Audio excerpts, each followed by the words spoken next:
শহীদ দিবস উপলক্ষে আজকে রক্তদান শিবির আয়োজন করা হয়েছে প্রয়াসের পক্ষ থেকে গোয়ালপাড়া।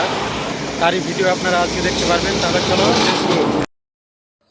আজ 1 ডিসেম্বর বা 1 ডিসেম্বর বিশ্ব এইডস দিবস উপলক্ষে গোয়ালপাড়া প্রয়াসের উদ্যোগে প্রতি বছরের ন্যায় এবছরও এক রক্তদান শিবিরের আয়োজন করা হয়েছে।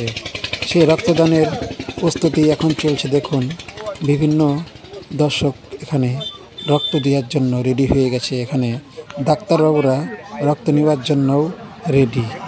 আপনারা স্কিপ না করে পুরো ভিডিও দেখতে থাকেন। একটি অসুস্থ মানুষকে বাঁচানোর জন্য আপনারা রক্তদান করুন। রক্তদান হলো জীবনদান। আপনি একটি মানুষ হয়ে আরেকটি মানুষকে জীবন দান করছেন। এই রক্তদান উৎসবটি পরিচালনা করেন প্রয়াসের সভাপতি প্রাণকৃষ্ণ বসাক, এবং এবছর এই উদ্বোধন অনুষ্ঠানে ছিলেন এই গোয়ালপাড়ার অধিবাসী শ্রী গৌতম বসাক এবং শ্রীকৃষ্ণ বসাক সমাজসেবী। এর মাধ্যমে আজকে 1 ডিসেম্বর এই রক্তদানটি পরিচালনা হয়েছে।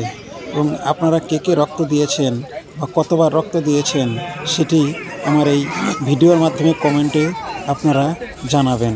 যেখানেই যার রক্ত লাগবে এই প্রয়াসের সদস্যর কাছে এসে আপনারা জানাবেন এই প্রয়াস রক্তের কার্ড দেওয়ার জন্য হাত বাড়িয়ে রেখেছে। তাহলে বন্ধুরা, আজকের ভিডিওটা কীরকম লাগলো? ভালো লাগলে লাইক, শেয়ার এবং কমেন্ট করে দেবেন, এবং পরবর্তীতে আপনারা কোন জায়গার ভিডিও দেখতে চান সেটা কমেন্টের মাধ্যমে আমার এই ভিডিওতে জানিয়ে দেবেন। তাহলে আজকের মতো ভিডিওটা এখানে শেষ করছি। নমস্কার।